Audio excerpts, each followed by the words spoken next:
will talk life, the pursuit of happiness. We often talk cycling on the program. We may talk food from time to time. Stuff. Yeah, just life. There you go. I think it's great. I think we have so much we're going to cover on today's program. The Monday edition. Yeah! Woo! The Monday edition. Wow. I was even trying to do lights, strawberries, and it did not work. I've got to tell you, holy schmoly. That was my first, Vanessa, hello. That was my first sneeze on a set in years. I think years. I go lights, strawberry, and it still came. I can tell you that's the first. Questions are already coming in. That's the first sneeze. Since in the history of Real Talk. The history of Real Talk. Maybe the history of the I Love CVille network. Certainly Real Talk. Maybe the world. That was awesome. So how do you feel after that? I feel good. There you go. Good. I went for a run this morning. Really? Good for you. Let's talk about that. Yeah, I just went for the run. Hey, good for you. Is that a normal route thing for you? I mean, I'm pretty active. I mean, But I mean, playing squash is running and sprinting all day long. Yeah. So, but you actually went for a mile or two, or yeah, I'd probably bang out. What's the loop? 475. Good for you, man. I did not know that. Something like that. All right, so we'll get rocking and rolling. Guys, give the show a like and a share anywhere you are watching. Vanessa Parkhill just did that. Nicholas Erpy. Hello, Nicholas Erpy. Keith Smith has got some paperwork in front of him, Nicholas Erpy. No, I just do that to make it look good. Oh, my goodness, we got some paper over there. How are you feeling before we start? Good. I got a 20-mile bike ride in this morning, so Excellent. we're all jacked up on endorphins and coffee and all that fun stuff. Neil Williamson. ¿Qué pasa, amigo? Neil Williamson. How was your weekend, Neil? Yeah, Neil, how was your weekend? Let us know. Vanessa, let us know. The boss, your family's back, right? Yeah. Congratulations. Very excited about that. Yeah, absolutely. Judah, we can rock and roll when you're ready, man.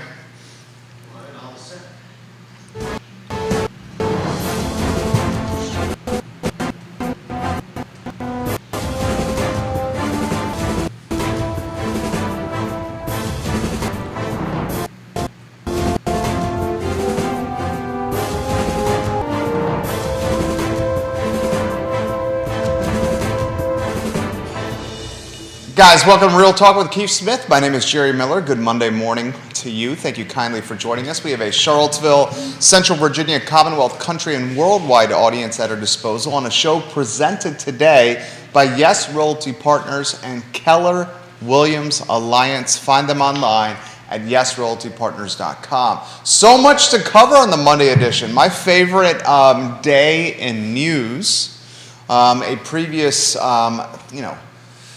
way I paid my bills was writing stories and talking into a microphone on ESPN radio and doing a couple of TV shows for NBC 29 each week. Did that for 5 or 6 years. And my favorite day of news was Mondays. And why Mondays was my favorite for the local news cycle, certainly as a print reporter, was news oftentimes stockpiled over the weekend. Friday evening, Saturday, and Sunday. So Monday, often my favorite day in the news cycle. And I think today is going to be an indication of a Monday jam-packed with information. Judah Wickower, if we can go to the studio camera. Sean Tubbs, my friend, welcome to the program. Hey, Sean. We love what you do for this community, Sean Tubbs. I just read his report this morning. I mean, it's fantastic. If you have not signed up for Sean Tubbs' newsletter, do it. You are missing something special that really keeps the community informed. He sends one out that really is a robust resource for this community. But Keith, good morning. How are you, my friend? Good morning. I'm glad to hear that the fam's back and the band's back together again and all that great stuff. I'm happy to hear that. It's interesting you mentioned Channel 29. After the show today, I've got an interview with them. I guess they want to talk leasing and the housing market. So I told them just watch Real Talk and everything would be fine, but they want me to come in there and have a chat with them. So fantastic. NBC 29, the home to many in the news business, certainly on the broadcasting side. From a training standpoint, just some good people over there. All right, where do you want to begin here? We got the Credit Suisse report. We got rates. We see a market that's you like the word decelerating. I like the word, the pendulum is swinging to the buyer side. Days on market are longer. It's a O-shifting market. O-Shift. Yes. Nice O-Shift logo, right? Yeah, actually, I want to start off just something a little bit different. I kind of want to do a little PSA out here for K-Tech, right? Those who have been following this story, if not, we'll give them a brief overview on it.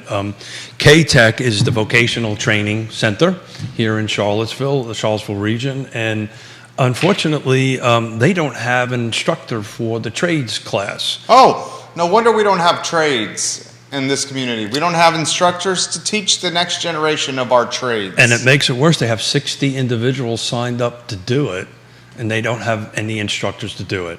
So I did a little bit of shout out on my Facebook. Please, folks, go out, give a shout out to them, see if there's anybody that a retired person or somebody to reach out and help them, because we're going to have 60 folks that are not going to get training, that are not going to go into the trades. And we've been talking about part of why inventory has been lacking, new construction in particular, is there's a lack of trades folks, a lack of trained folks to work. And here's a great program that is going ahead to help folks, to help young people learn a trade, and they don't have an instructor. So felt that was a great way to start the show off, and also feel it's a little on the sad side. Well, I mean, it's national standard. Teachers at a premium as we speak. We have a shortage in education. We have people choosing different careers. Often people ask themselves this question during the pandemic, and now a contagious variant is certainly circulating around the community. Why should I stand in a room and teach strangers for meager pay and risk my health? Yeah, and that's literally what's happening. Teachers, bus drivers, waiters, waitresses, bartenders, hosts, any kind of frontline worker is really thinking, what should I be doing with my career? And that is definitely a consideration. I just felt that with this platform that you and I have, I felt it would be a great opportunity to get out there and share the word on it. And if somebody can help that and take care of these 60 young folks that want to learn the trades and help us build our way out of this crisis, this lack of inventory crisis, this housing shortage crisis that I think we're in at the moment, this is one of the reasons why we have it at the moment, to be honest with you. So Absolutely. I felt I wanted to start the show off with that. So I like it. So Keith Smith, my friend, the questions continue. No, let's take them. This question is, guys, I watched and listened to your show from Friday when you guys were talking inventory and the expectations for the remainder of the year. Keith had numbers and data for us on Friday. Can we go back to that conversation and ask Keith how the weekend treated him and Yona? He said he had a fairly busy weekend. Welcome Ray Cadell to the program. Yeah, so great kickoff. Emily Funk and I did an open house on Sunday. Just a quick 2-hour open house, 1, 2, 3. Properties located somewhere by Lachlan Hill. It's in the low 4s as far as the price range goes, and we had 12 groups come through there within 2 hours. So very robust traffic on that end. So I was pretty excited to see that. Real interesting diversity of buyer. Okay. Everything from investors that just want to buy it for the contract nurses, Okay. right? To 3 young men, reminded me of you when you bought your first home, that they're going to buy their first home, kind of split the mortgage a little bit, just that they can get their foot in the door. And 3 men buying it together? they're buying it together. How's yeah. the bank? Does the bank allow that? Primary residence financing split among 3 bachelors? That seems like an issue waiting to happen. Well, they were represented by another agent, so I didn't get into how they were going to pay for it. But based on the conversation, it seemed like there was a parent in the mix. Okay. That would probably do this without financing. Okay, very nice. There's that type of thing. So they end up building some of their own equity. Little wealth. I like that. Little equity going there. A couple of young couples with firstborn. some couples without children yet, expecting children or planning children. And this is price point in the mid fours? No, very low fours. Low fours? 405 to be exact. Okay. So yeah, and that's a great price point. Yeah, Lachlan Hill. Well, it's not in Lachlan Hill. Okay. It's in Albemarle County just before you get to Lachlan Hill. Okay. On that, it actually adjoins Lachlan Hill on it. But great traffic. We had 50-something open houses last weekend, which is huge. That's a massive amount. A year ago, there was. What's that tell you? There's 50 open houses where strangers can walk into houses and to check them out. The open house at the beginning of the pandemic in 2020, certainly in June of 2020, halfway through, we legitimately were saying the open house will never return to real estate. And it came back in a big way. Understatement. In a big way. Understatement. Yeah, so I think, I think at some level we're progress, or we're moving through this. We're getting a lot smarter on how to do it. Everybody was super cautious. Everybody was super gracious. We didn't let a lot of people in the home at one particular time. We kind of managed that a little bit. That's the reason we had 2 agents there to manage the traffic flow through the home on that end of it. But, what it told me was the buyers are out there still. And they're out there looking, and they're picking their tempo up. I did not expect to have, in 2 hours, to have 12 groups, and some of those groups were anywhere between 2 and 4 people. Legitimate buyers are kicking the tires? No, legitimate buyers. Heard a lot of, I've been on the sidelines, now I'm getting back into it type of thing. 50 open houses is a lot, Keith. 50 open houses is a lot. Now, in fairness, you have to look at that a little bit, because a percentage of those are new construction open houses that are constant open houses. Yeah. They use their model homes. Their model homes on that end of it. But I didn't get a chance to break it down which was and which wasn't. But the number itself was pretty huge. I can tell you right now, I pulled the numbers for just a quick analysis, my 7-day analysis. There's already 18 set up for next weekend. Open houses are not in it. Any incentives to go to the open house? No, those are broker open houses. Yeah. So those are just the brokers where they kind of feed them, and that's coming back. So we had a very lively discussion on Friday. Great show.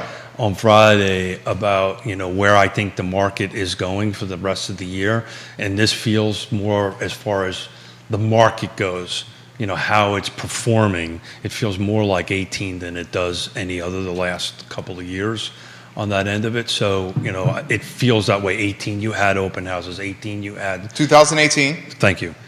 You had that normal process. You're not hearing a lot of for informational purposes only home inspections or no home inspections.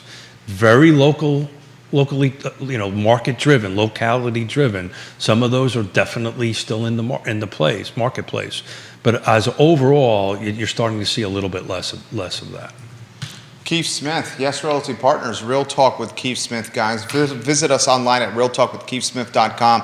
Click the Partners tab, and you'll see the best in real estate, the best of the businesses you can trust, the supply chain we call real estate.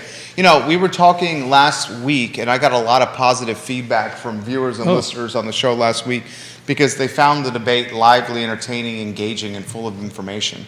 I was making a prediction. They must have been talking about Judah. Yeah, Judah has a lot to say on housing and so. inventory. In fact, if you ever want to jump in, let us know. Give me a sign. I'm happy to get you in the mix. We value your perspective, Judah. You know that. We were debating last week, whether existing inventory, excluding new construction, whether the inventory levels in 2022 would finish at in bear market territory versus 2021. And bear market territory is a 20% reduction in inventory sold. So we were comparing 2022 to 2021. Keith was trying to compare 2022 to 2018, which I kind of, gave him a little zinger zag and said it was too far. 4 years was too long. The better comparison was the previous year. Correct. The issue was the previous year was an anomaly because it was a pandemic and it was data points we'd never seen before. Absolutely. So there was total across the board data points we've never seen before. I think it's an unfair comparison on that end of it. It's interesting. I pulled some numbers real quick. Mortgage. So let's face it. We're either in one or we're getting ready close to. I mean, we all know we're in one. I think we're in one. He's talking about a recession. We'll know very shortly. Can you find out, Judah? Will you look into this here and give us the time frame when we'll officially know if Q2 was a down quarter, and then that would be back-to-back quarters for an official recession? Can you let us know when that's going to happen? Keith, you jump in. Yeah. So I looked up something on that, and this is actually per the Mortgage Association of America. But in any event, it's got like the several big recessions. So the 1980 recession, which started from January to July, was only 6 months. What happened was, believe it or not, it started off the year with 16% mortgage rates, but by the end of that 6 month, the mortgage rates dropped to 11.8%. By today's standards, that's high, but in the early 2000s, there was a recession between March 2001 and November 2001. By the way, that was just an 8-month recession. Those interest rates dropped when the beginning of the recession from 7.4 to 6.8. The Great Recession, or the Great Time of Unpleasantness, we started at 6%, ended that, and that was 1.5 years, to 4.9. The reason I bring that up is Scott Morris, Marvelous Mortgage Morris, has predicted. I like that, huh? That was nice. He's coming on Wednesday, Scott Morris. Ross Mortgage. Yeah, and hopefully we can take a deeper dive into what I'm talking about. But he predicted this a couple of months ago. He did. That the interest rates will start kind of scooping down a little bit. And I think if you see the Feds kind of jump up a little bit more, a couple of rates, I think in the beginning of next year, you're going to see these interest rates kind of balance out a little bit on the lower side. But, just to take a look at what happened in the last 7 days, car footprint, 89 units came on the market. To your point, 64 went off. I've never seen that ratio in a couple of years, right? Where normally it's the ones that are coming on market, say there's 50 or more were going into pending. Yeah, so if we hit a par, we figured that was good. During the pandemic, It was always less inventory coming on the market that was going under the contract. And what's happening now is the pendulum has swung. More inventory is coming on the market than homes are going into pending. So I actually take a picture of this every week, and as you're talking, I'm looking up what the July, what it was a year ago on that number. So as you chat a little bit, and Judah jumps in. Judah, give me a hand signal when you have that info from me. No rush. Just make sure it's right, what you relay to the viewers and listeners. We have comments coming in. This is from Ray Cadell. So Ray Cadell's a broker, right? Ray Cadell's a broker. Ray Cadell's an awesome human being. Yeah, Ray Cadell and Associates. He's a broker and probably one of the best horn tutors or blowers in the country, as far as I'm concerned. It's a great horn player. He has this comment: I sold a 5-acre lot in Albemarle County over the weekend. Multiple offers, Ray Cadell says. Yeah. My client wins. Have a trusted real estate advisor on your side always, but especially in hot or transitional markets. So a year ago, weekend in June 25th, 75 homes came on the market, 76 went into pending. So that was a year ago, a little bit more than a year ago on that end of it. So, it's the ratio is about right? It's not that far off, 85, 75, that kind of thing. There's still enough homes kind of churning, and to Ray Cadell's point, you need a trusted advisor. And again, pull that partners tab off of Real Talk with Keith Smith, because this is the time that you need the partners that are on that list. Everybody from Ally Property Management to Stanley Martin, Segura, Pearl Certification, Charlottesville Settlement Closure Title, our good buddy Fincham and Associates, and Neil, because Neil puts out in Free Enterprise Forum, puts out some great product, and our friends at Ross Mortgage, man.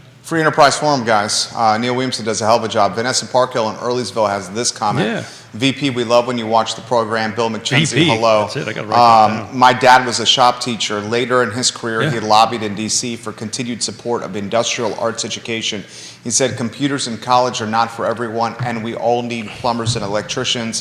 When his school system sold metal shop equipment and replaced that with CAD classes, he was so sad. He predicted the shortage of skilled craftsmen. Vanessa Parkhill, good comment. So it's interesting. My nephew, my wife is European, is Austrian. He lives in Austria. And in high school, in his last 4 years of high school, he had to make a decision. Did he want to go on the vocational track or did he want to go on the college track? So he chose a vocational track. And he works for the Austrian State Gas Company. And he's a pipe fitter. He connects pipes and all that stuff. And he probably makes more money than all of us put together. I talk about my little brother all the time, right? I call him Doctor, right? Shows up, does trim carpentry, right? And he learned that on the job with us and my father and family. But we need to support this trades program. So a lot of people say, Keith, the unemployment rate's at 3.6%. Yeah. Who said at 3.6%? We're doing something right. I heard one of Biden's team members. Are those real numbers? Well, I heard one of Biden's team members this morning on CNBC squawk on the street talking about the unemployment rate. And he was touting for the Biden administration the 3.6 unemployment rate. Said it's a fantastic number. Is it a fantastic number? 3.6% is pretty damn low. That's low, but is having unemployment that low helping us? I mean, you had a former retired Fed chair talking about needing 10 million people to lose their jobs to get out of this inflationary period and out of this recessionary period. I don't know, man. It's you look at the economy, and today news out of China. Part of China went down lockdown again. Did you see that, Judah, because of COVID? So Part of China's under lockdown again. So Fannie Mae does this purchase sentiment index. 8 out of 10 consumers say the economy is in the wrong track. I saw that too. That survey. Yeah, it's going in the wrong track. All I'm trying to do is break it down into, as Mrs. Smith tends to says about Keith all the time. You tend to oversimplify things, and I do because I'm just a Marine and I got to keep things simple for my little brain to understand it. But if I've got all kinds of notes here because I'm going to be talking to Channel 29 here after this about. I mean, they only give you about 10 seconds of airtime over there. Yeah, but exactly right. That's why they should be watching this and looking at these numbers that we're talking about on that end of it. But they have. I have literally think I have the socks I'm wearing is old and been around longer than this reporter. Thank you. Yeah. But my point I'm trying to make here is that if there's 60 motivated young people, why can't we just find somebody to help teach them? I just don't get it. And I'll tell you what, to be honest with you, if I wasn't doing all the work I was doing, and this is an excuse, and doing the volunteer work that I'm doing on these boards and commissions to help housing affordability, you would do it. I would do it in a heartbeat. I really would. So, all right, you got we're going to 3-shot. Judah's coming in with the GDP number. I mean, that's around the corner. It's got to be pretty quick. All I can find is the Atlanta Fed is expecting a Q2 decline of 1.9%. But we talked about that. So this is going to be this seesaw back and forth, right? The official definition of a recession is 2 quarters back to back, right? Mm-hmm. I don't think you're going to get 2 quarters back to back probably until probably this time next year, probably second and third of 2023, because you're going to do the seesaw. I think you're going to have just a slight improvement of GDP. Thank you. Yeah. Thank you. A slight improvement on that. Thank you, sir. You're welcome. That's my dyslexia. I read it backwards. No problem. No problem. Hey, we got people calling us. Go ahead. Keep going. Yeah. So I think you're going to see this up and down, but it's the way I look at it is I think between inflationary pressure, right, and everything across the board as far as the economy going in the wrong track, 8 out of 10, to me, that tells me we're in a recession. But I'm not an expert by any stretch of the Kevin in imagination. Waynesboro doesn't show the people who have essentially dropped out of the system. He's talking about the unemployment number. Yeah. And he's right. I don't think that number's right. He's right. There's people that either have completely dropped out of the job market or reinvented themselves into self-employed But wage earners. You're a marketing guy, right? You're a PR guy. I mean, that's exactly what the government needed to do, right? They needed to tout it because it's a great number. It's a low number. I'm not so sure it's a real number. Yeah, I mean, it's hard to know what's real or not right now. I mean, does anyone have any confidence in what's real or not in a lot of stuff that's being put out there now? Maybe that's why 8 out of 10 think I mean, it's... does anyone have any confidence in the COVID numbers that are reporting and I mean, there's just a lot of untrust. There's a lot of untrust, understandably so. So the back half of the year, your prediction for the back half of the year, it sounds like you want to revisit a bet.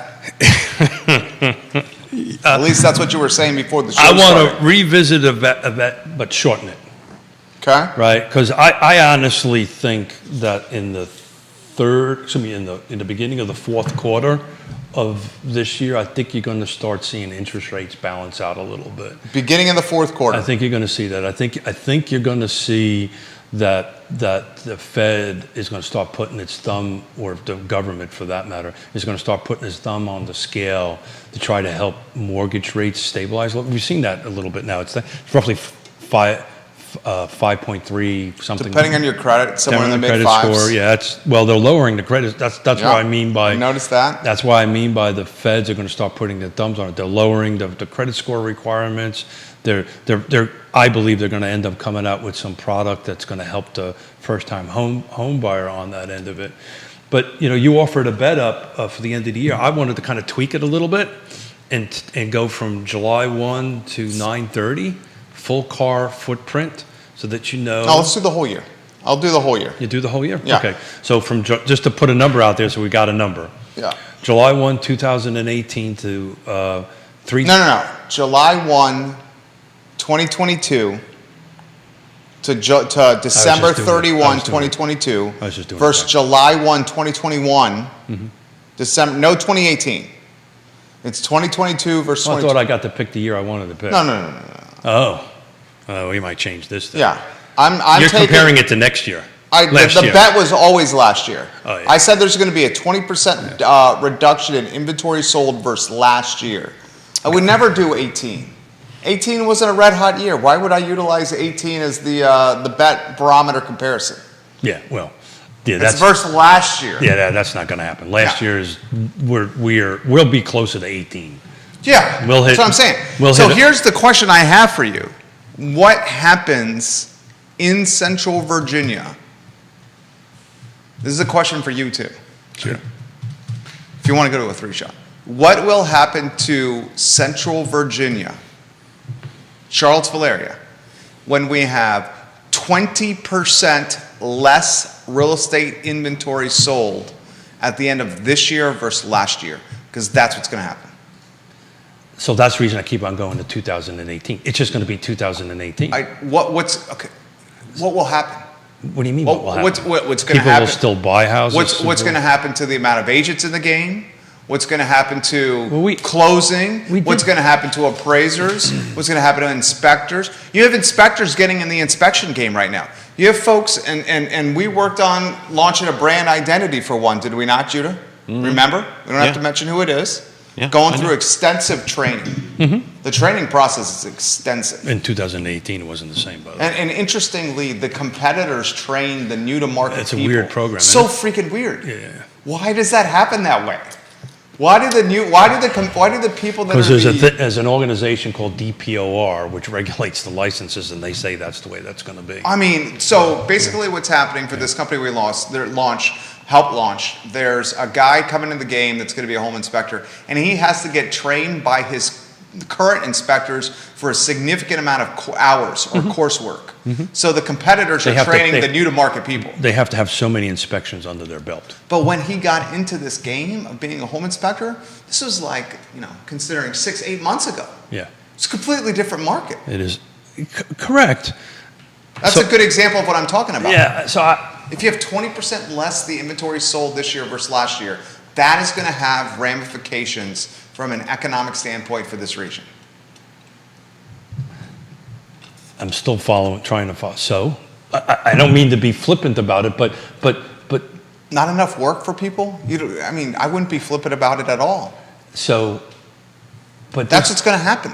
But there's always shift. There's always shift going on, and always shift in the market. The people that are going to be pros are going to stay in the market and do well, and the people that are not won't. That's the market. That's the free market system. And that's what I'm asking. What is the collateral damage of having 20% less inventory sold year over year?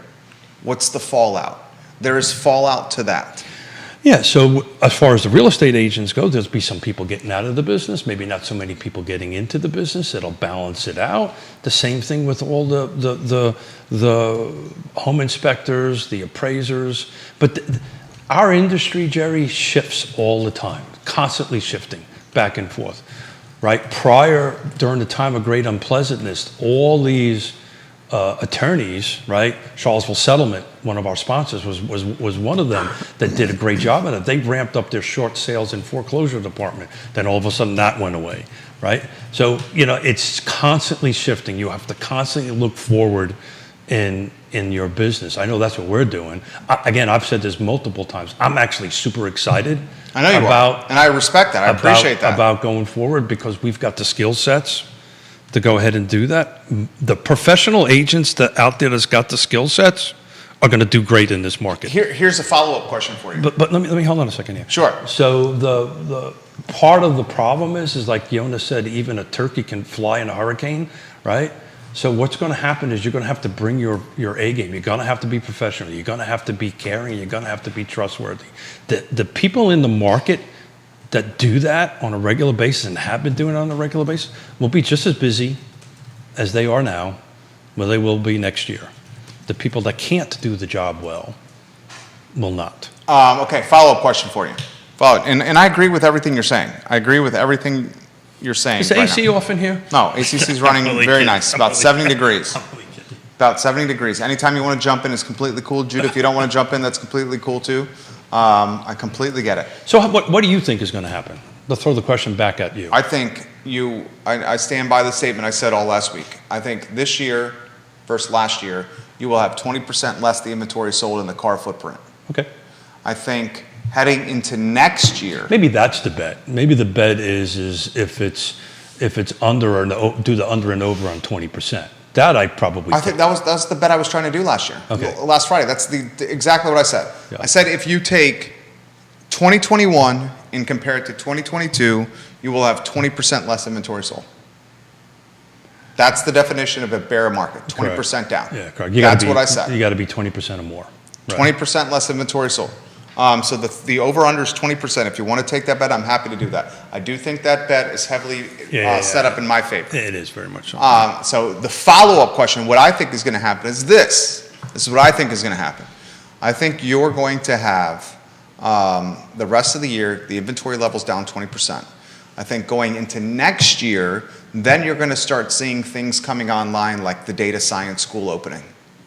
Going into next year, you're going to start hearing a couple of these companies that are poaching on the data science school that we're hearing scuttlebutting around that are opening once that school opens, getting ready to open as well. So next year, you're going to be coming out of an inventory pinch, and then you're going to have a new school opening in Charlottesville. So that's big. Go back to your 20% number, right? And these are numbers that we talked about on Friday. Charlottesville, single family attached, we were down 22%. I know. In single family detached, we were only down 2% on that end of it. Albemarle County, we were down 20% the first half of the year. So you're probably not too far off. It's going to probably be a percentage point either side of 20%. That's the kind of reason why I don't want to take it. But what I kept on going about 2018. But look, so we have 20% down, less sold. You think that's going to be catastrophic for our industry or for the market? I think it's going to have, yes. Really? I think you're going to have a lot of people finding new careers after this run. I think you're going to see, look at what happened after Keith, look at what happened after 2008, 2009, and 2010. I don't have to look at it. I lived it. 2008, 2009, 2010, we had so many small builders leave the market.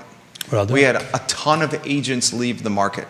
We had a ton of tradespeople leave the market and go work at places like Walmart distribution, and we've never recovered from the 2009, 2010. And apparently we can't because labor standpoint. We can't find an instructor to teach 60 kids. That's what I'm saying. Okay, so now, gosh, we got comments coming here.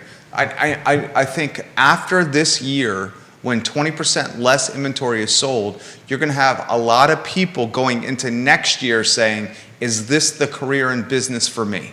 And going into next year, there's no indication that the headwinds that are present, and the headwinds briefly outlined are as follows. Correct me if I'm missing a headwind, okay? Russia, Ukraine, interest rates, a national shortage of new inventory for years. It's been decades. Decades. Did I say interest rates? You said interest rates. I did. Labor shortage, inventory shortage, inflation, and gas issues. I was listening this morning. I read, I listen, everything. Putin in Russia is talking about keeping this going into winter to squeeze the Ukrainians from a cold standpoint. Well, it's more than that. They're going to squeeze the energy standpoint with Europe. They're going to squeeze, exactly right. They're shutting down pipelines right now. It's interesting. I read an article because Yona and I... European countries, and I know you said last week this happens all the time.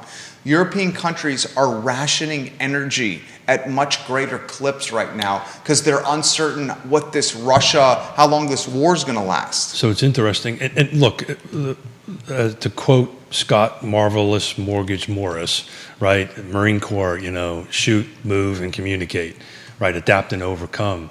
I read an article yesterday because Yona reads the Austrian newspapers online, of course, every day. Germany and Austria are actually now designating nuclear, Google this when you get a chance, nuclear power plants as green. So they're now adapting to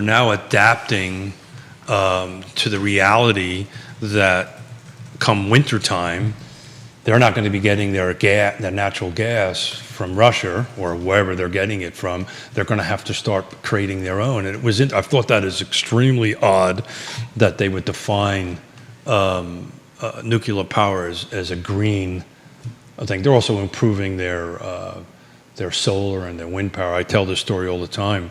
This was in 2006. When my mother-in-law passed away out in the countryside of Austria, the actual hospital was powered by wind turbines. The hospital was powered by wind turbines. So we're going to adapt. We're going to overcome. This is what we do. Our industry is going to adapt and overcome. This is why I started in April this O-shift conversation. It's coming, folks, right?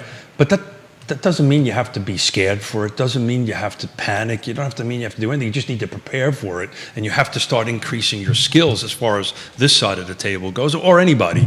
You have to get your skills. You have to do that. And to your point, maybe some of the people that came in the last 2 years just won't be able to keep their skill levels up. Kevin Higgins calls. He's watching in Greenwood, Virginia, the data science school, the Taj Mahal, and says he agrees with me of the impact the school's going to have with inventory being so tight. I'm not disagreeing with any of that. I think you're going to see, you're the pro. I sit here on a microphone and just talk to very smart people for a living. It's what I have to do. That's my job. Learn from people like you on set and a camera and keep the discussion going. It's a very enjoyable job. I'm all clearly, if you watch the program, a positive person. Oh yeah, a glass is half full person, very bullish person. Look at the. I get that, but you haven't answered my question.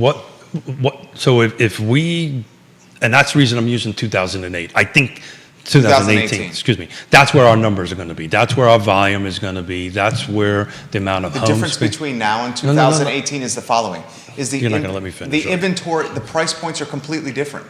they're 40% higher, No, they're way higher than that. 50% higher. No, they're way higher than that. Yeah. So to compare a home in 2018 for a family of 4 that would have traded for 3 and it's now traded for 475 is not a good comparison. So I would. What's the difference between 18 and 2022 from a delta of appreciation? They call it the pent-up demand. What's the The delta? buyer. Is it 50%? What are you talking about? How much of the homes appreciated in value from 2022 to 2018? I did it by jurisdictions. Pick one. Call it Charlottesville. 4 years, 2018 versus 2022. Single-family detached Charlottesville, 32%. So year over year, or 2018 versus 2022, $112,000 is up 32%. What's Albemarle County?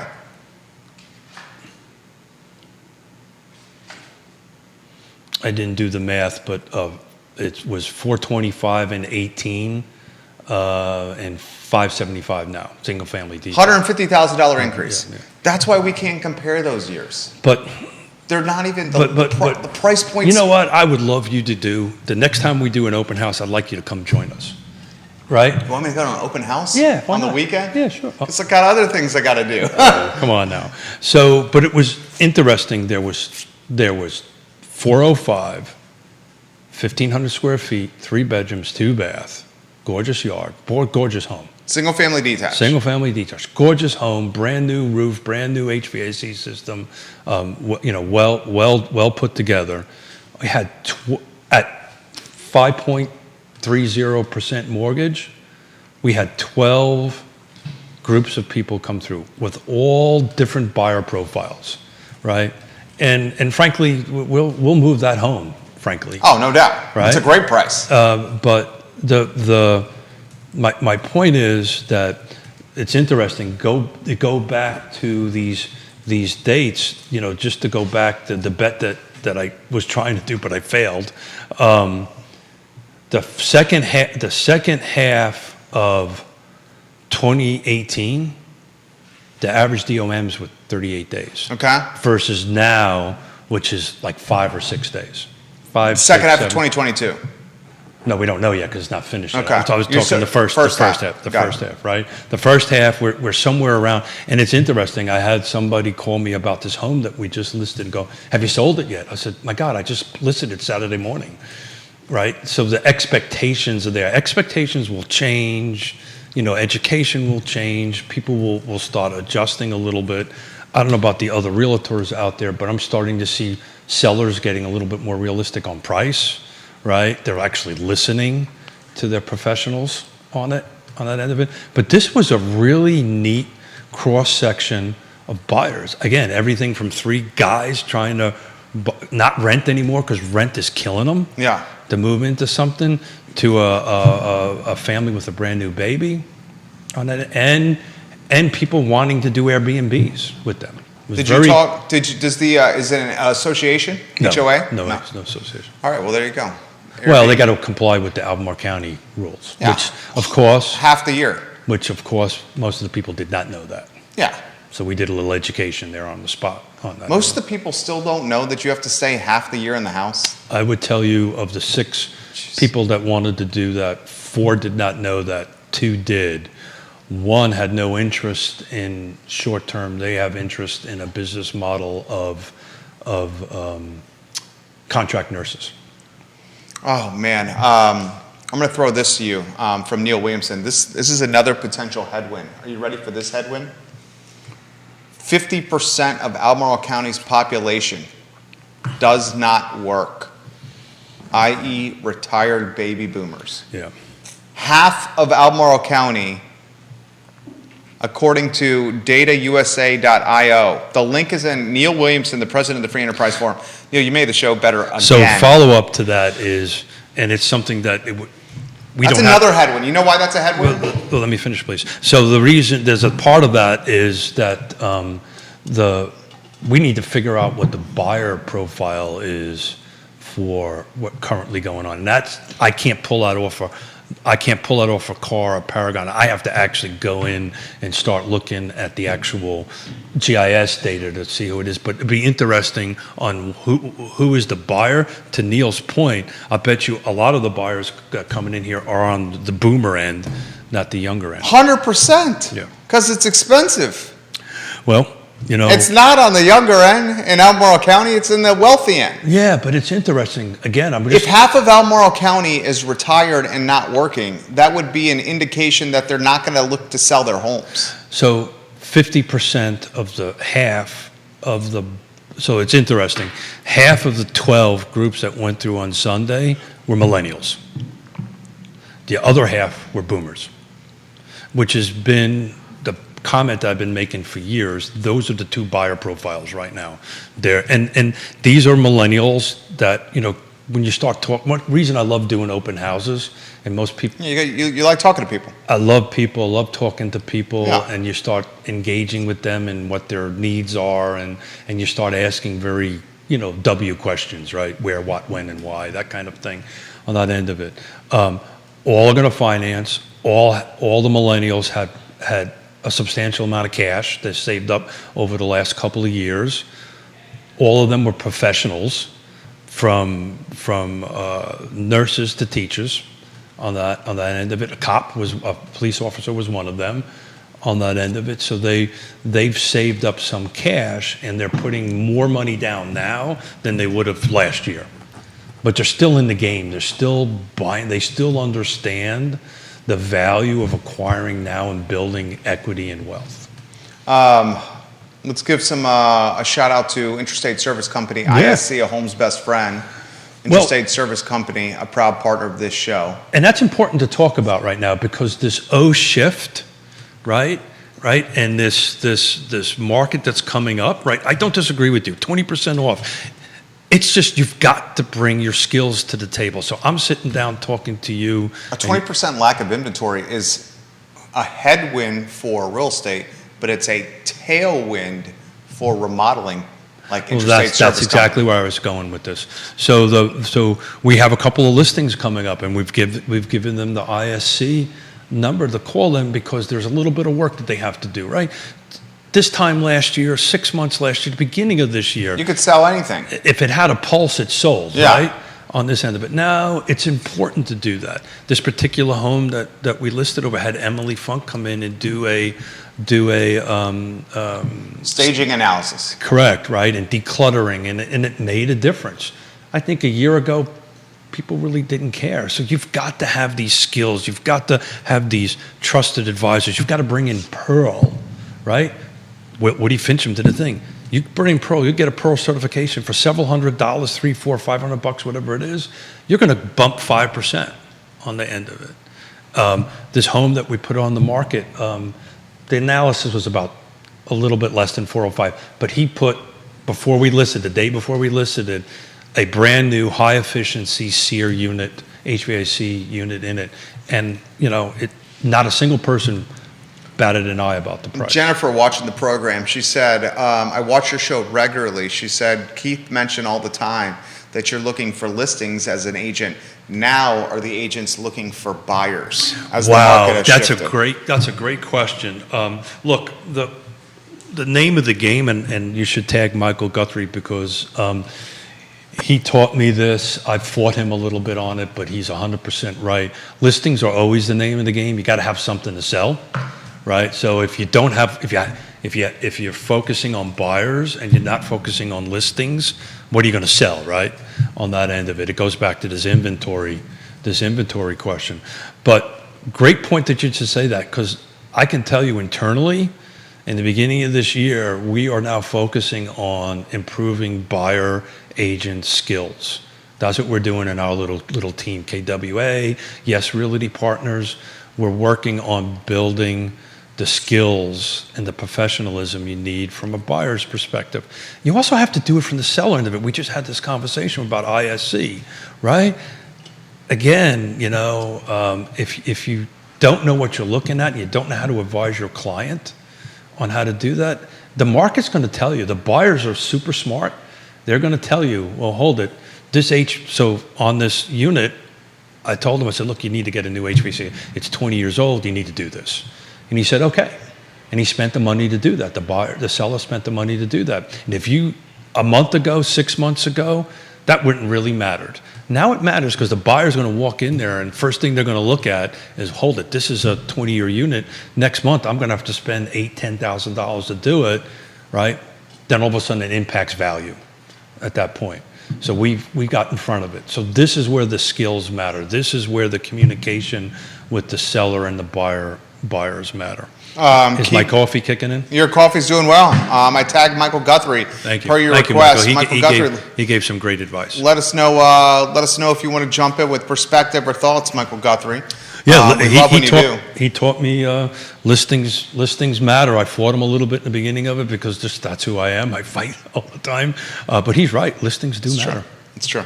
We have to massage that stubbornness from time to time. Oh, and you're not?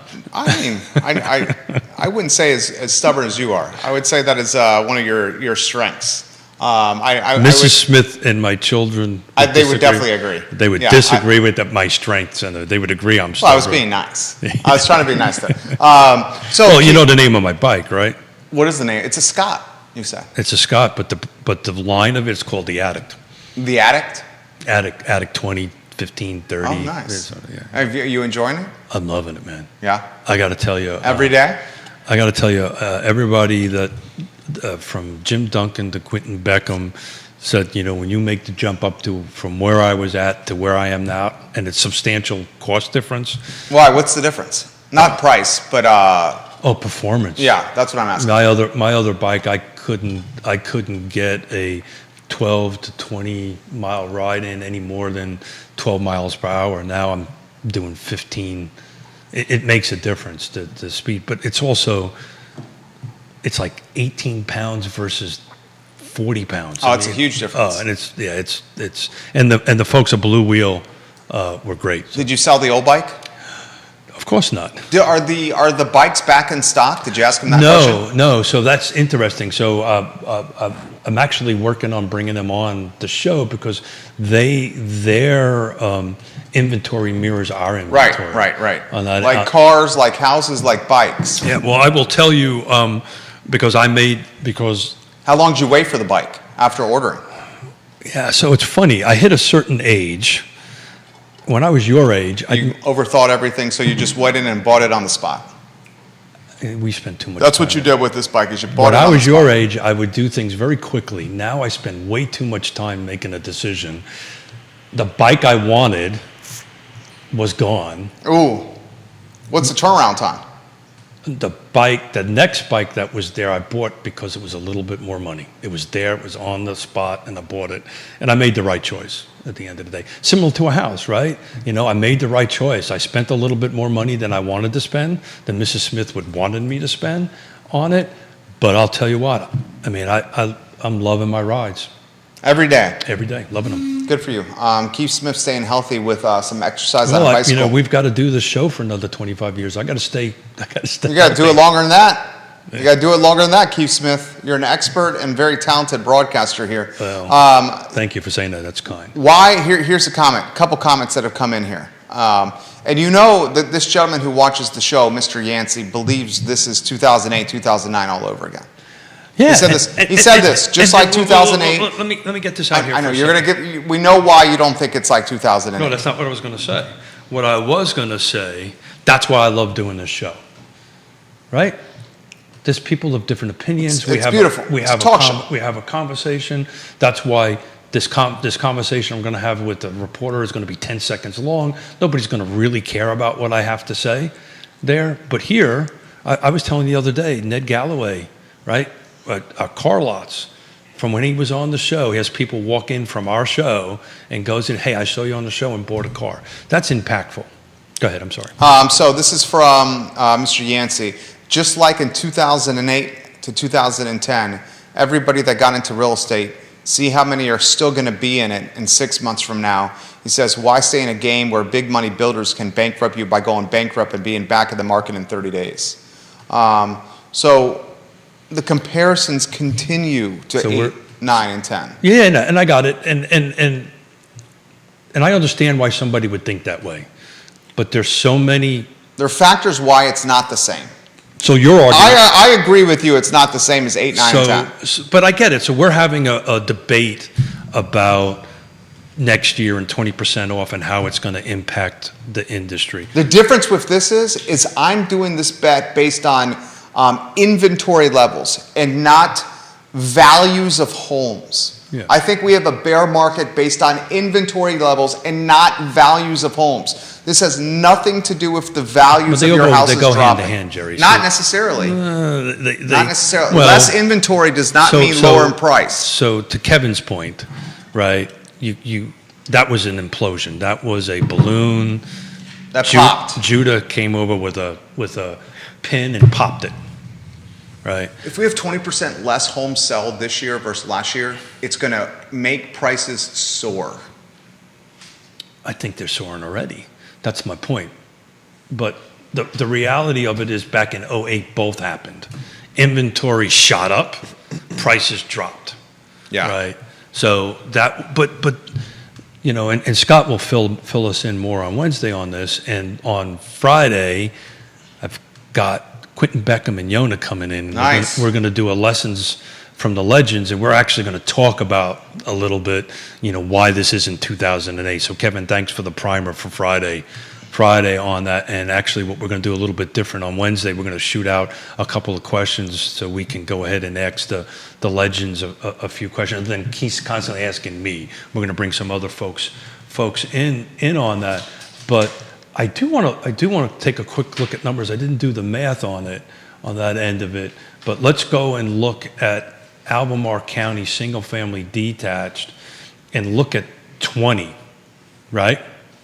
So first half of the year, Albemarle County single-family detached, no new construction. We had 513. 21 was 651. That's our 20% difference. In 20, it was 457. So 457 units sold in 20, and that just to throw a number out there to get a little thing on it. But Kevin, I know, I get it. There is going to be an adjustment. There always is an adjustment. You know, recessions tend to kind of clean house a little bit.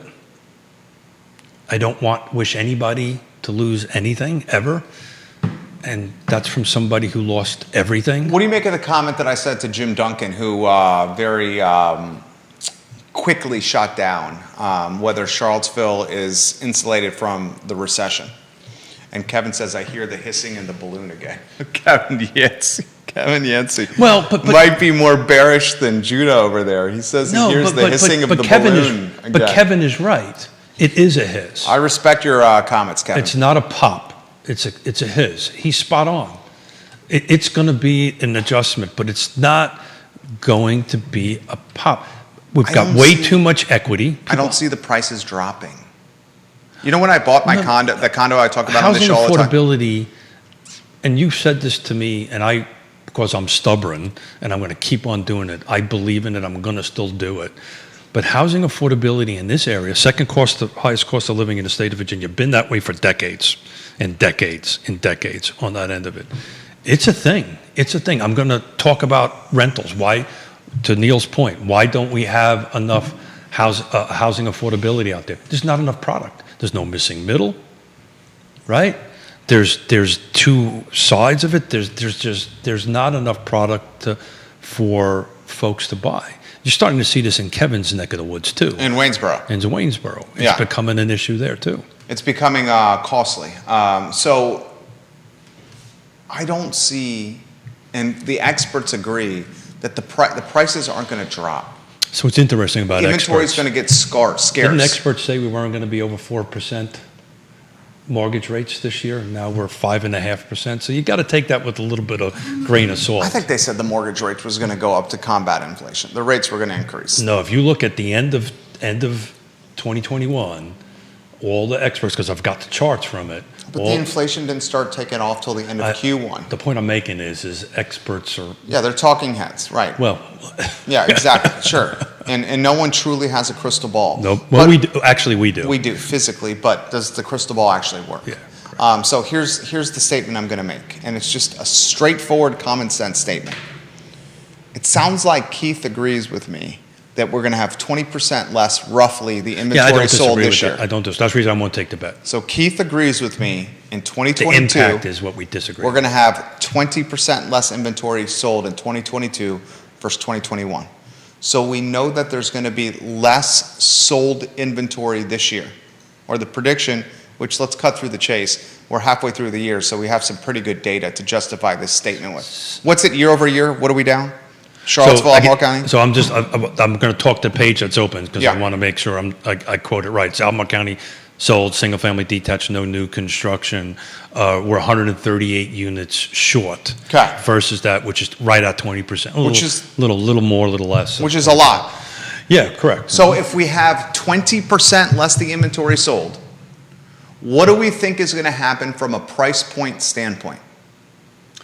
I think the price points will preserve themselves. Yeah, of course. But every so-called experts, to include ourselves, are saying that, right? It's just not going to be 20. So And that's why it's different than 2008, 2009. so you're smart. You can Because do the it. price points then it dropped in 2008, 2009.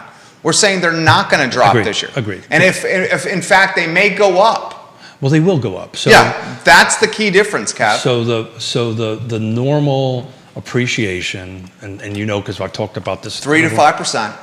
Correct, 3 to 6% actually. But everything else that happened in 2008, 2009, 2010 may happen. It may happen. Well, so what scares people and scares me and make Kevin right is, No doc loans. there you go. What else am I thinking? No doc loans. what else am I thinking? What else are you thinking? Lowering the credit scores. There you go. I'm thinking that. What's the third one? 2008. Tell me what's the third one. So which we won't go there was the appraisal issue. The appraisal issue. Yeah, we won't go I- there. that's not going to go there. We don't So- need to go to the appraisal So issue. the big three that got All us- the same stuff is happening, Except- except the home values I aren't almost going got- down. I almost Yeah. did something. Except the home values aren't going down. Because the appraisal system is intact, right? So that you're 100% right. The appraisal system's intact. The other two, I think the federal government's going to do. And, look, let's face it. The federal governments control the appraisal system. They regulate that. I mean, they could You conceive. got something? Yeah. So I'm just thinking, wasn't 2008 kind of a Love when Judah Wickhauer jumps in. wasn't it a response to too many mortgages going out to Yes. people that shouldn't have them? 2008, 2009 was too many people getting That had BS been- loans. But that had been going on for so long. So long. That was the bubble. The bubble wasn't necessarily with the housing market. The bubble was with the credit. And what happened is when all those people started So the defaulting on their bubble loans, was- you ended up with tons of houses on the market, because people had defaulted. The bubble. And that's where you end up with house prices going down because there were so many. we had a glut Just of inventory the bubble- 2008, 2009. the We bubble- don't have a glut. No, the bubble was due to people.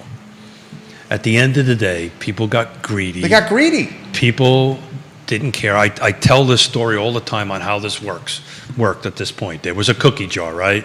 And they opened the top, and the federal government said, look, you can take a couple of cookies out. Then they stopped looking, and everybody started taking the cookies out, and there was no cookies.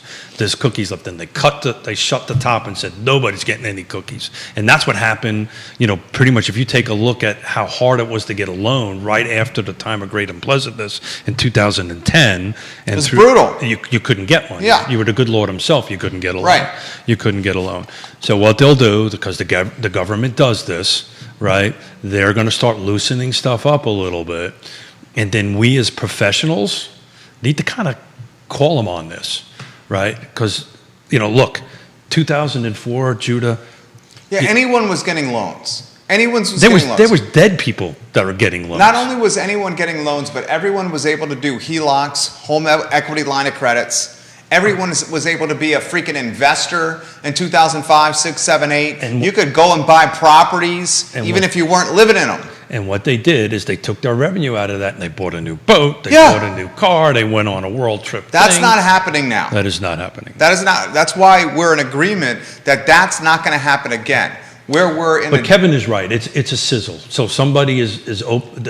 I don't want to say there's a pin in it, but the top of the balloon is being opened a little bit. Let a little bit of air out. Get the balloon back to its normal shape, because that's what we all want. We want normalcy, right? That's what that wants. That's what you want consistency. consistency. You want something that you can count on. Consistency and no, everybody wants this 3 to 6% increase. It's historically correct.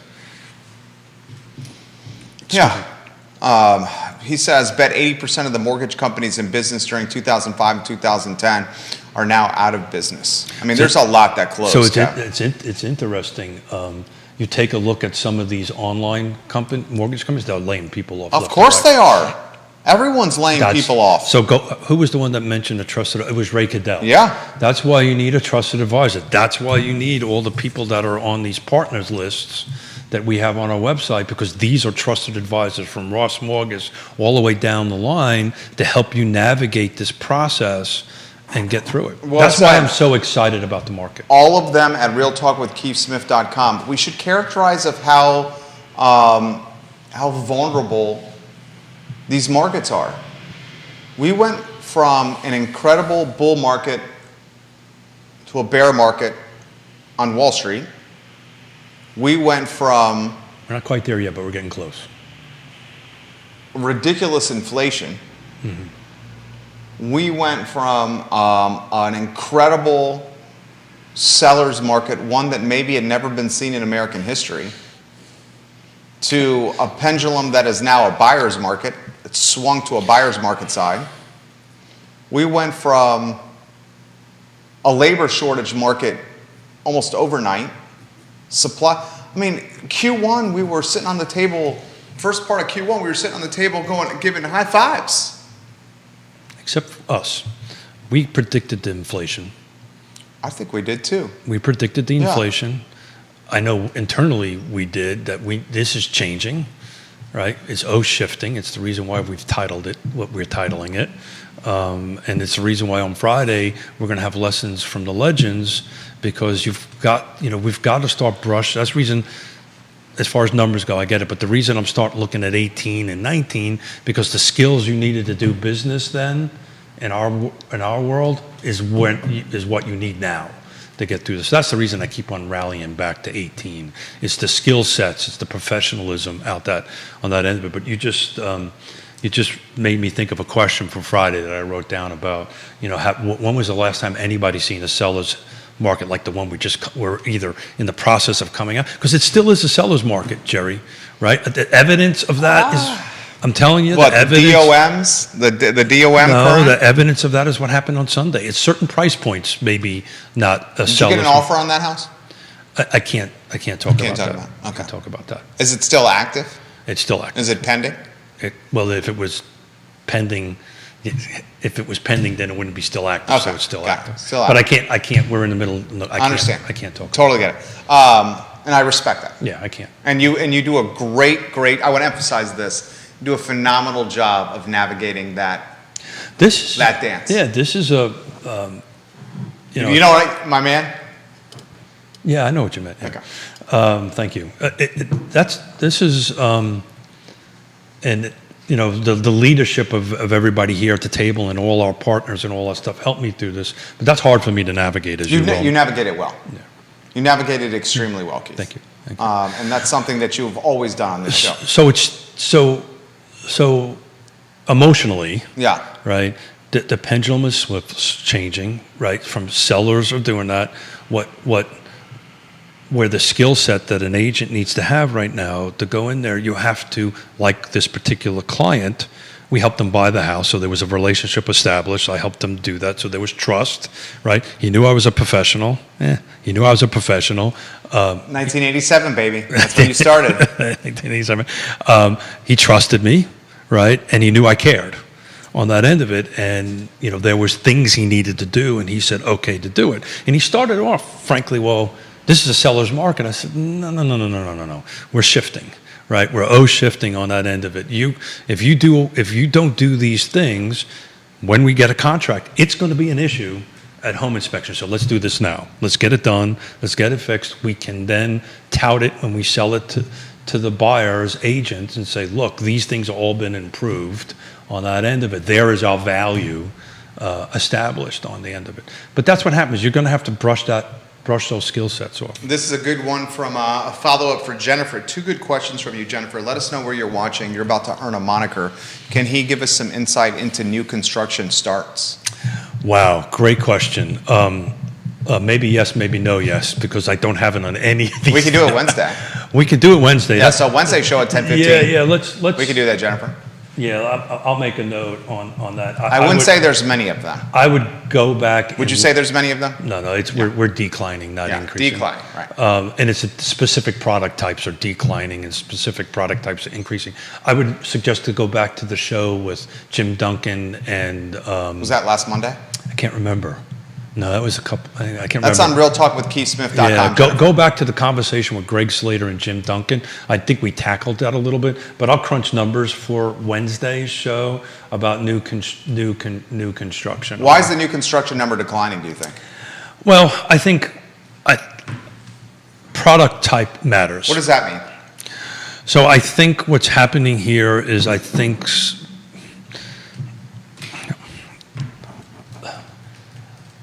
the lead time, new construction is a very unique conversation, right?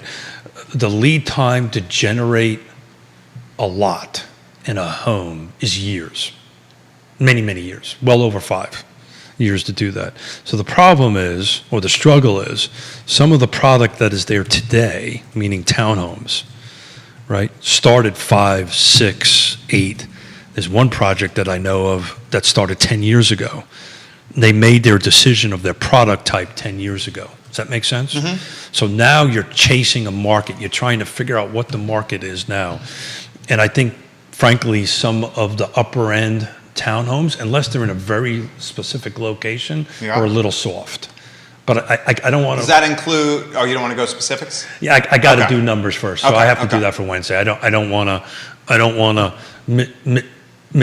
You taught me this lives on forever, so I don't want to misquote something on that stuff. But in a very high level, general thing, and I think you're seeing single family detached staying stable on that, but it's very location driven. So, for instance, Crozet is still moving up. Maybe Lake Monticello, which is the reason I need to look at the numbers, maybe not so much, right? So Lake Monticello had no new construction. It stopped, pretty much 2008, at that point. Then it picked a little back up with Liberty Homes, and I believe now it's dropping off. But I'd have to dig the numbers out. I don't want to quote something. So we'll do that Wednesday. Yeah, got it. Took a note. We'll do that Wednesday for you, Jennifer. And we more appreciate paper, Jennifer. Yeah, we'll appreciate your participation, and let us know the name. We'd love to give you a moniker. My friend, you're a voice of clarity and a voice of reason. I love these Batman and Robin shows. Me too, dude, because you never know where they're going to go. Never know where they're going to go. I prepped some stuff and just had some great stuff, but I like this debate. It's a better choice of words. You're a voice of clarity and reason in a confusing time. Well, trusted advisor. Well, thank you. I pray and I hope somebody takes this job and teaches these 60 young people. K-Tech. The K-Tech. I hope somebody does that. Maybe Pop? Pop's 80-something. Okay, he's not the guy. No, not Pop. Pop could do it. I'll tell you what. But he's 80-something. I'll tell you what. If I asked him to do it, he would do it in a heartbeat. I bet he would do it. He would do it in a heartbeat. Do it in a heartbeat. Yeah, the Pop I know would do it. You would do it in a heartbeat if you had the time. If I had the time, I believe in it that strongly. I think, boy, I'm going to get myself into trouble here. Shoot divorce. I love when you do that. I preempt that. I love when you That's called Smith convincing himself that he should say what's on his mind. I love when he says I'll tell you, I was in a meeting the other day. I was chairing a meeting the other day. Did you say it like that? No.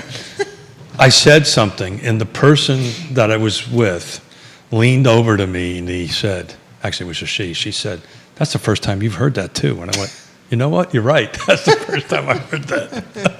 Sometimes it doesn't register, it just comes out. But, as my grandmother always said, "Keithy, me boy, when they vaccinated you, they used a phonograph needle instead of a hypodermic needle. Shut the bleep up." I lost my train of thought. What was I talking about?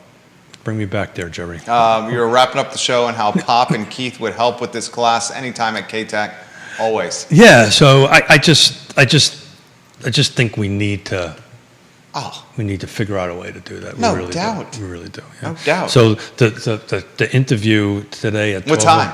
At 12 o'clock. They think I'm going to talk about.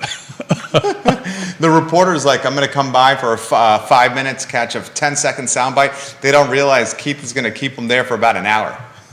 And no, what they don't realize that I'm going to talk about is I'm going to talk about this K-Tech thing. Oh, you should. That's literally going to do. Yeah. They don't know that yet unless they're watching. That needs attention. That Yeah. undoubtedly needs I'm attention. actually going And to you talk shared it a bunch of times on Facebook, about too. I did. So wrap up real quick. Yeah. Before I lose this train of thought. Please. On that end of it.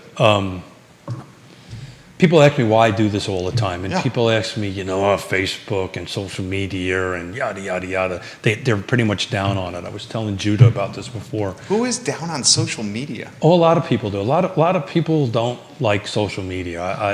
I get that quite often. I'd watch your show, but I don't do Facebook. I don't believe in Facebook. I don't believe in social media. It's negative and all this stuff. Friday, Yeah. Forrest the dog escaped again. What? Forrest. The dude literally Out of the backyard, the fence? jumped over a 5-foot fence. He jumped over a 5-foot fence? That's not good, because once he does it once, Yeah. he knows he can do it out. Yeah, so I'm applying the lies of the dog theory with Forrest because I'm feeding him treats, and so he gains a little Because extra. you want him to get hefty? I want him to get so hefty. he can't jump as much. There you go. That's always working. Has at it worked? Apparently not. He jumped over a 5-foot fence? But here's the point I'm trying to make. He was on the run because he's a hound. Yeah. We've got a bunch of deer. Follows his nose and miles away, 10 minutes we later. actually picked him up almost 4 miles away. Yeah. But you know how we got him? How? Social media? Social media. Would Yona put something on Facebook? Yona put it on all the different Facebooks and all that stuff, all the different social media platforms on that, and literally we were sitting on, because we stopped what we were doing because we came home, and we sat on our front porch, and at one point in time we were thinking about getting the GPS tracker for him because this is not the first time Yeah, this has this is happened. like third time. This is like the fourth time. Fourth time. On that end of it, but you don't really need it because we were following them via social media, all these different Twitter accounts, Facebook accounts, Instagram accounts, all these things we sent this stuff that we are on 3 times a week. Yeah. And we followed them. And we ended up getting them. How'd you find him? A He was in someone's yard? Facebook thing said he decided he was done running it after 8 hours and laid down in the yard, and the person was following us on Facebook, and that's how we got it. So social media for the good, and to say that we were panicking would be an understatement. Sure, you guys love Forrest. We love Forrest. Yes, this is your baby. Crossed 53 4 times. What? Yeah. Damn it, Forrest. It's instincts. You'll walk him in the morning, and because Lake Monticello, you can't do anything about the deer, and there's hundreds and hundreds Yeah. all over the place. And you just watch his back legs just start shaking. His instincts just pick up, and it's just it didn't matter who's in front of him, he's going on that end of it. The Smiths rescued Forrest from the Fluvanna County SPCA. You He's did? a hound and just an absolutely fabulous dog. I'm glad to have him back in the family. A shout out to that because Yona's on the Fluvanna SPCA board. She's on the board. So shout out to them. Judah Wickower, job well done today. Keith Smith of Yes Realty Partners. We're back Wednesday with that answer on new construction for you, Jennifer. Got it. Today's show presented by Keller Williams Alliance and Yes Realty Partners. My name is Jerry Miller. The I Love Seville show is up in 56 minutes. Keith, job well done. Judah, Ditto, thank back you. at you. Thank you for joining us. We'll see you shortly, guys. Take care. Very well done. Forrest jumped a 5-foot fence. Jesus. Well, that's the only way you got out.